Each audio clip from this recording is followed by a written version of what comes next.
Plastic surgery के जमा थे कुछ विद्वान और चला रहे थे अपनी जवान।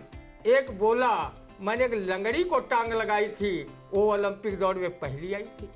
दूसरा बोला मैंने एक लूले को लगाया है हाथ, उसने बॉक्सिंग में करारी दी है दारा सिंह को मात। तीसरा बोला मैं तब से बहुत हूँ परेशान, जब से एक भेड़िया के मुंह पर चिपकाई है आदमी की मुस्कान। वो हाथ जोड़े घर घर में जा रहा है और इलेक्शन के लिए उठे पटा रहा है। कल रात अकस्मात मेरी घरवाली को गुस्सा आया, मैं उनके तेवर देख घबराया। मैंने कहा प्राण प्यारी क्यों हो नाराज? वो बोली अखबार में नहीं पढ़ा, अखबार में ऐसा क्या था लिखा जिसे तुमने गहनता से चखा? वो बोली विधवा अगर पुनर् करे सगाई तो 11,000 रुपये देंगे शासन वाले भाई। इस पर मैंने कहा कि उसमें ऐसा क्या पाया जो बिन बादल गुस्सा बरसाया? वो बोली वही घर, वही परिवार, वही पति, वही सार, वही सब कुछ पाती हूँ तो बोर हो जाती हूँ। मुझे सरकार की योजना हर हाल में करना पूरी है, इसलिए तुम्हें मरना ही होगा, क्योंकि पहले विधवा बनना जरूरी है, पहले विधवा बनना जरूरी है।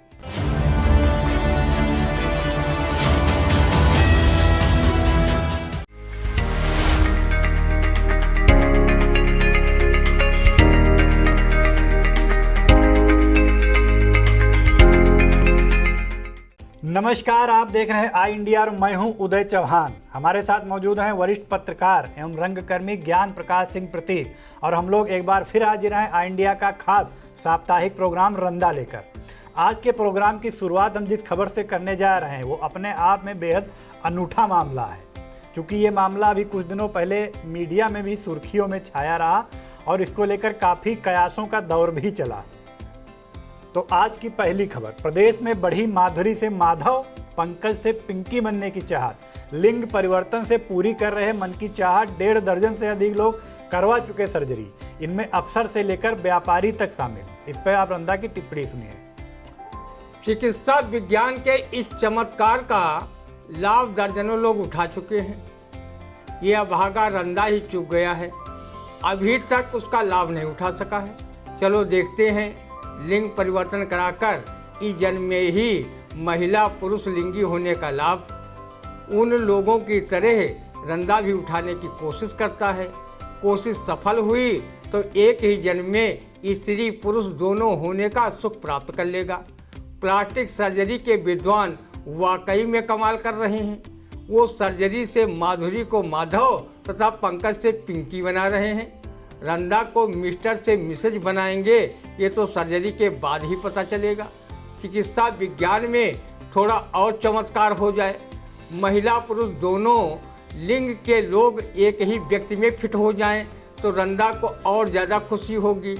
वो अपने शरीर में द्विलिंगी होने पर गर्व महसूस करेगा।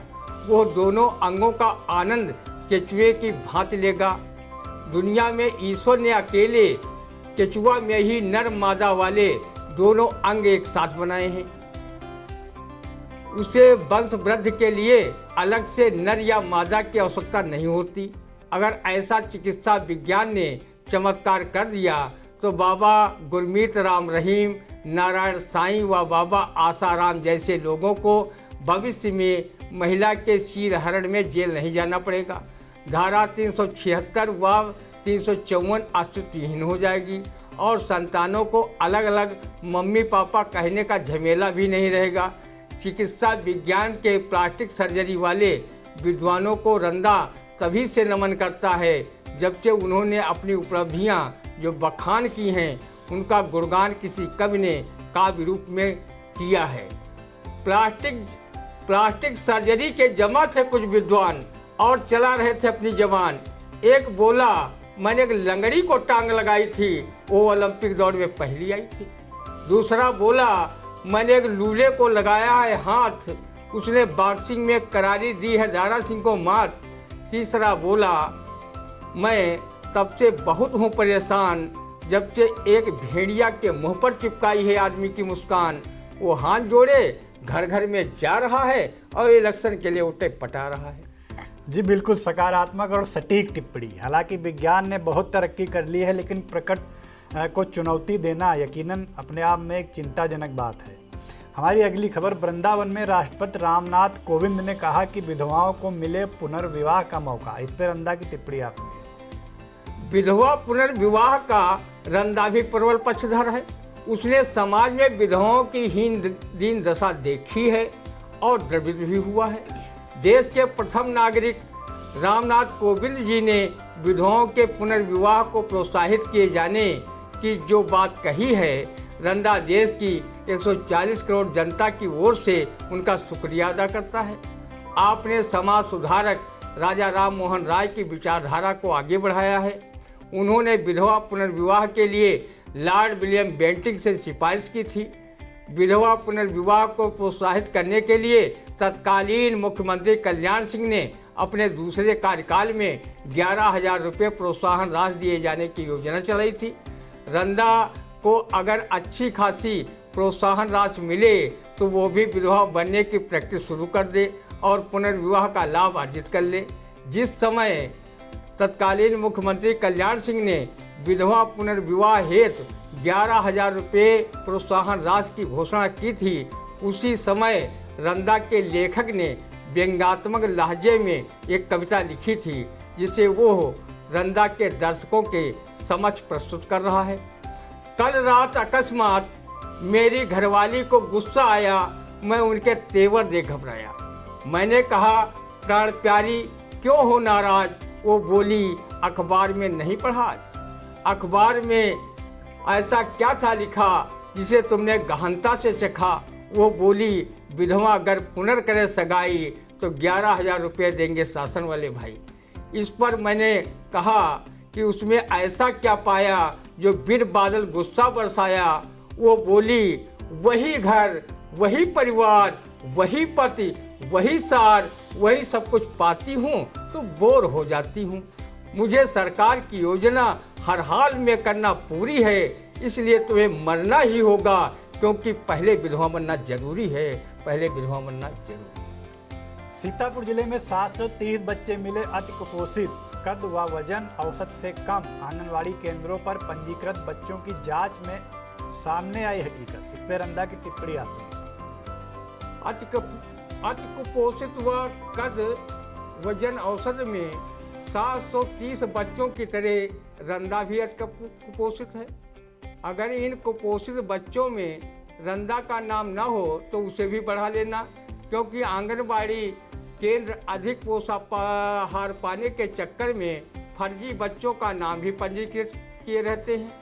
अगर कुपोषित बच्चों की ठीक से जांच कराई जाए तो जिले भर में इनकी संख्या सैकड़ों में नहीं हजारों में सामने आ जाएगी। जिले के तमाम आंगनबाड़ी केंद्र बंद ही रहते हैं। जो खुलते भी हैं उनमें वास्तविक बच्चों की संख्या कम तथा रजिस्टर पर अधिक होती है। धात्री महिलाओं को चिन्हित कर उन्हें पोषाहार देने में आंगनबाड़ी केंद्र सिर्फ खाना पूर्ति कर रहे हैं। बच्चों को नियमित पोषाहार व दवा इत्यादि नहीं मिल पा रही है। इसकी मॉनिटरिंग करने वाले अधिकारी आंगनबाड़ी केंद्रों से तयशुदा टका सुपारी लेकर आंगनबाड़ी की व्यवस्था की ऐसी तैसी कर रहे हैं। उच्चाधिकारियों को फुर्सत नहीं कि वो आंगनबाड़ी केंद्रों पर बच्चों व धात्री महिलाओं को जो सुविधा शासन की ओर से प्रदान की जा रही है उसका लाभ पात्रों को मिल रहा है या बाल एवं पुष्टाहार विभाग के संबंधित अधिकारी कर्मचारी आंगनबाड़ी केंद्रों से मिलकर चट कर रहे हैं। हजारों महिलाओं व किशोरियां कुपोषित बच्चों की तरह एनीमिया की शिकार हो रही हैं। अगर हमारे देश के बच्चे ही कुपोषित व अति कुपोषित हो जाएंगे तो स्वस्थ भारत की कल्पना भले कोई करे, रंदा कभी नहीं करेगा। जी, पिसामा थाना इलाके के शिवराजपुर निवासी युवक ने झोला छाप डॉक्टर संदीप के इलाज से दम तोड़ा। डॉक्टर के खिलाफ मुकदमा दर्ज। इस पर रंदा की टिप्पणी थी। झोला छाप डॉक्टर साक्षात यमदूतों के नवीन संस्करण है। जो प्राणहरण का कार्य यमदूतों का है वो दवा पानी के नाम पर झोला छाप डॉक्टर कर रहे हैं। आर्थिक शोषण व जन स्वास्थ्य के साथ खिलवाड़ कर रहे हैं। एक दशक में झोला छाप डॉक्टरों के इलाज से न जाने कितने लोग असमय काल के गाल में समा चुके हैं। रंदा हमेशा इन झोला छाप डॉक्टरों से अपना इलाज कभी नहीं कराता और इस कहावत को याद रखता है, नीम हकीम खतरे में जान। झोला छाप डॉक्टरों की राजनीतिक व सामाजिक पकड़ इतनी मजबूत होती है कि उनके सामने स्वास्थ्य महकमा भी अपने को असहाय पाकर उनके विरुद्ध कोई विधिक कार्रवाई नहीं करता है और उल्टे उनसे साठ गांठ कर अपनी जेबें गर्म करता रहता है।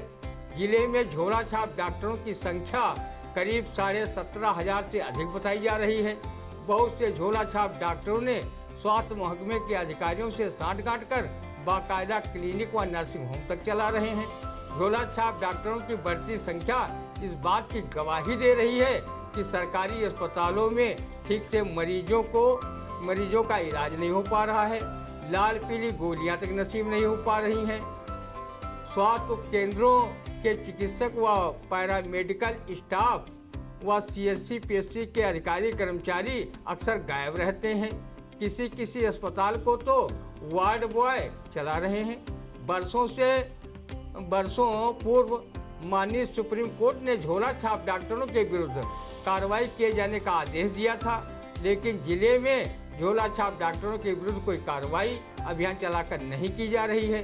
स्वास्थ्य महकमे के अधिकारी झोला छाप डॉक्टर रूपी अपने कमाऊ पूतों पर करें कार्रवाई तो कैसे करें, क्योंकि वो तयशुदा रकम से अधिकारियों की जेबें गर्म करते रहते हैं।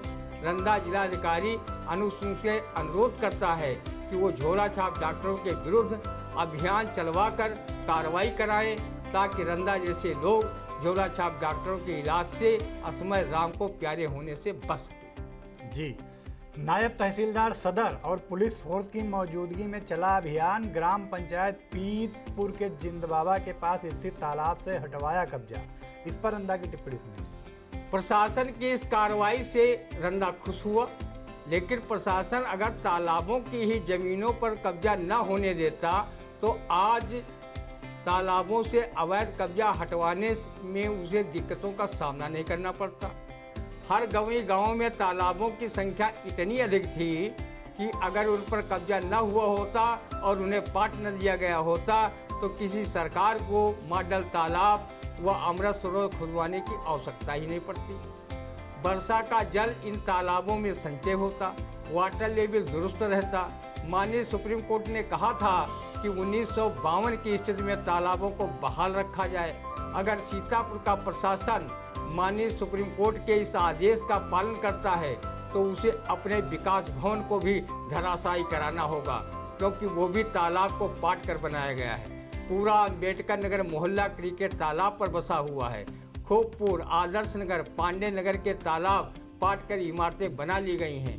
क्या प्रशासन इन मोहल्लों की इमारतें गिरवा कर तालाबों में फिर से परिवर्तित करा पाएगा, या तालाबों पर किए गए कब्जों व अतिक्रमणों पर छोटी मोटी कार्रवाई कर अपनी पीठ थपथपाता रहेगा? बिल्कुल सटीक टिप्पणी है। एक बात आपकी बहुत सकारात्मक इसमें नजर आई कि अगर तालाबों पर अवैध कब्जा होते समय ही उनकी रोकथाम कर ली गई होती तो आज ये नौबत ना आती और जो मॉडल तालाब और अमृत सरोवर बनवाए जाने की कवायदें चल रही हैं, जिस पर करोड़ों रुपए का बजट भी सरकार खर्च कर रही है, वो बजट भी बचता। इतने पर्याप्त संख्या में तालाब थे और वो आज विलुप्त हो गए हैं, इसलिए ये नौबत आई है। फिलहाल हम आगे बढ़ते हैं। पहली महिला जिला पंचायत अध्यक्ष सुंदर देवी राही की मनाई गई तीसरी पुण्यतिथि। इस पे आप रंदा की टिप्पणी सुनिए। जिले की प्रथम महिला जिला पंचायत अध्यक्ष वन सुंदर देवी राही ने नारी सशक्तिकरण का अनुपम उदाहरण पेश किया था। वो भले ही ज़्यादा पढ़ी लिखी नहीं थी, लेकिन घर में सियासी गतिविधियों से उन्होंने खूब सीखा था कि राजनीति के माध्यम से समाज की सेवा कैसे की जाती है। 5 साल तक जिस प्रकार जिला पंचायत को यथानाम्य तथा गुणे के अनुरूप चलाया था, जिसकी प्रशंसा आज भी लोग करते हैं। उनके कार्यकाल में कई कर्मचारियों की नियुक्तियां भी की गई थी। जिस समय उन्होंने पदभार ग्रहण किया था उस समय कर्मचारियों को वेतन देने तक के पैसे नहीं थे। उन्होंने जिला पंचायत को आर्थिक रूप से मजबूत किया था तथा जिले में अनेक विकास कार्य कराए थे। वो पूर्व केंद्रीय गृह राज्य मंत्री रामलाल राही की धर्मपत्नी तथा पूर्व विधायक रमेश राही व कारागार राज्य मंत्री सुरेश राही की मां थी। उनकी 4 पुत्रियां भी हैं जो अच्छे घरों में शादी कर अपना खुशहाल जीवन व्यतीत कर रही हैं। पूर्व जिला पंचायत सदस्य मंजरी राही व पूर्व शिक्षिका निशा राही उनकी पुत्र वधू हैं जो अपने सास के व्यक्तित्व व कृतित्व पर गर्व महसूस करती हैं। स्वर्गीय श्रीमती राही खासकर महिला नेत्रियों के लिए अमर प्राण होते हुए भी प्रेरणापुंज बनी हुई है। जी बिल्कुल। डीएम अनूप सिंह ने लक्ष्य के अनुरूप पौधे रोपने के दिए निर्देश, हाईवे डिवाइडरों पर कराएं पौधरोपण, ये भी उन्होंने कहा। इस पे आप रंदा की टिप्पणी सुनिए। डीएम साहब चाहे पौधरोपण हाईवे के डिवाइडरों पर कराया जाए या कहीं अन्य सरकारी गैर सरकारी जमीन पर, लेकिन पिछले साल की तरह इस साल पौधरोपण न कराया जाए कि 70% पौधे पुष्पन पल्लवन के पूर्व ही अपना दम तोड़ दें। पिछले साल अधिकारियों व नेताओं ने पौधरोपण के समय खूब फोटो खिंचाई थी, खबरें अखबारों में प्रमुखता से छपी थी, लेकिन जब रोपित किए गए पौधे सिंचाई व देखरेख के अभाव में अपना दम तोड़ रहे थे तो कोई भी अधिकारी पौधों के सूखने की सच्चाई तक बयान करने मीडिया के सामने नहीं आया। अगर डीएम साहब वृक्षारोपण के साथ साथ उनके पुष्पन पल्लवन व देखरेख के लिए अधिकारियों को कड़ा निर्देश जारी कर दें और कह दें कि कोई भी पौधा अगर देखरेख के अभाव में सूखा तो इसकी भरपाई अधिकारियों को अपनी जेब से करनी पड़ेगी। रंदा पर्यावरण प्रेमी है, जब वो किसी को वृक्षारोपण करते देखता है तो वो ये स्लोगन गुनगुनाने लगता है, वृक्ष धरा का भूषण है, करता दूर प्रदूषण। जी बिल्कुल। पौधरोपण की अगर रस्म अदायगी पर रोक लग जाए और जो पौधरोपण के मानक हैं उस पर अमल किया जाए तो यकीनन धरती हरी भरी हो सकती है, लेकिन सब कागजों पर ही किया जा रहा है। फिलहाल सब सामने है, जो भी है पौधे लगाए जाते हैं और उसके बाद लाखों पौधे लगाए जाने के बाद उनमें से मात्र कुछ पौधे ही जीवित बच पाते हैं। हमारी अगली खबर, पहली बरसात ने खोली अव्यवस्था की पोल, घरों में घुसा पानी, सड़कें जलमग्न, विकास भवन, तहसील व नगर पालिका परिसर में भरा पानी। ये हाल सीतापुर शहर का है। इस पे आप रद्दा की टिप्पणी सुनिए। अव्यवस्था को मारो गोली, कम से कम झमाझम बारिश तो हुई, जिसके लिए मनुष्य और पशु पक्षी तक आसमान की ओर टकटकी लगाए वैसे ही देख रहे थे जैसे नदीम सीतापुरी की इस शेर का भावार्थ। शायद कोई हूर स्लिप होकर गिरे, इसलिए आंखें गड़ी है आसमानों की तरफ। रंदा किसान है, वो बारिश होने से वैसे ही फूलकर कुप्पा हो गया है जैसे बरसात में खुश होकर मेढक टर्टों का गीत सुनाने लगते हैं। किसान अपनी खरीफ फसल की जुताई बुआई व धान रोपाई में जुट गए हैं। रंदा सड़कों व घरों में लबालब भरे बारिश के जल को देखकर कतई दुखी नहीं है। उसके शैतानी दिमाग में घर व सड़कों पर मछली पालन की योजना चल रही है। अगर तालाबों के साथ साथ घरों व सड़कों पर भी मछली पालन होने लगेगा तो देश में नील क्रांति होने से कोई माई का लाल नहीं रोक पाएगा। भारतीय अर्थव्यवस्था में हरित श्वेत व नील क्रांति का काफ़ी योगदान है। शहरी क्षेत्र में नगर पालिका ने मेहरबानी करके नालों की सफाई नहीं कराई, जिससे गंदगी पानी के साथ सड़कों व घरों पर जा रही है। रंदा घर बैठे उस दुर्गंधयुक्त पानी को कन्नौज का सेंट समझकर खूब यूज कर रहा है और नगर पालिका परिषद के जिम्मेदार लोगों का शुक्रिया भी अदा कर रहा है। अगर उन्होंने बरसात से पहले नाले साफ कराए होते तो रंदा सरीखे घर बैठे लोग नालों के जल की सुगंध कहाँ ले पाते। जी बिल्कुल। ये हर साल का यही बात है कि बरसात होती है और मोहल्लों की तो बात छोड़िए, जो कलेक्ट्रेट है, विकास भवन है, एसपी ऑफिस है, नगर पालिका है, इनके प्रांगण में ज़बरदस्त जल भराव देखने को मिलता है। और ये कोई आज की बात नहीं, पहली बार ऐसा नहीं है। पिछले लगभग 14-15 सालों से तो मैं खुद ये देखता चला आ रहा हूँ और सिर्फ अखबारों को एक खबर मिल जाती है, काम खत्म, जल भराव, फिर बारिश होती है और फिर होता है। समस्या जस की तस है। फिलहाल हम आगे बढ़ रहे हैं। बसपा में प्रदेश प्रभारी की व्यवस्था खत्म, इस पर रंदा की टिप्पणी आप सुनिए। रंदा को लोग बता रहे हैं कि प्रदेश में हाथी इतना मरियल हो गया है कि वो बसपा का खटारा ही नहीं खींच पा रहा है। विरोधी पार्टियों के लोग तो उस दिन खुशी का इजहार करेंगे जिस दिन बसपा में प्रदेश प्रभारी की व्यवस्था खत्म होने के बजाय पूरी पार्टी खत्म हो जाएगी। 2022 के विधानसभा चुनाव में 403 सीटों में से सिर्फ एक सीट जीती। तब लोग कहने लगे वास्तव में अब हाथी गणेश हो गया है, ब्रह्मा विष्णु महेश हो गया है। लोकसभा उपचुनाव में रामपुर में हाथी खड़े होने की हिम्मत नहीं जुटा पाया। आजमगढ़ में हाथी की सवारी खाने चले गुड्डू जमाली जीत के कमाली नहीं बन पाए। हाथी ने सपा को कमजोर और भाजपा को जरूर मजबूत किया। जी, सीतापुर शहर के जंगली नाथ मंदिर से अमरनाथ यात्रा के लिए जत्था रवाना, इस पे आप रंदा की टिप्पणी दें। अमरनाथ जैसी धार्मिक यात्रा पर जाने वाले श्रद्धालुओं को रंदा की हार्दिक शुभकामनाएं। सीतापुर की पावन धरती पर भक्तों की भरमार है। कोई राम भक्त, कोई शिव भक्त, तो कोई देवी व हनुमान भक्त है। सीतापुर में बिना ढूंढे भक्त घर घर में मिल जाते हैं।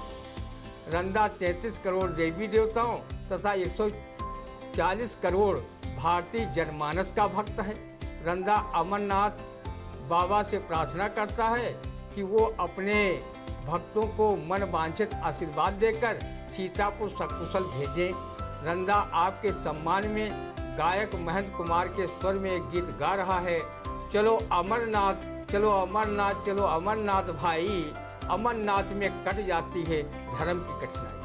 जी बिल्कुल, तो ये था हमारा आज का साप्ताहिक खास प्रोग्राम रंदा। हम अगले सप्ताह इसी समय फिर हाजिर होंगे अपने इसी खास प्रोग्राम में। तब तक हमें दीजिए इजाज़त।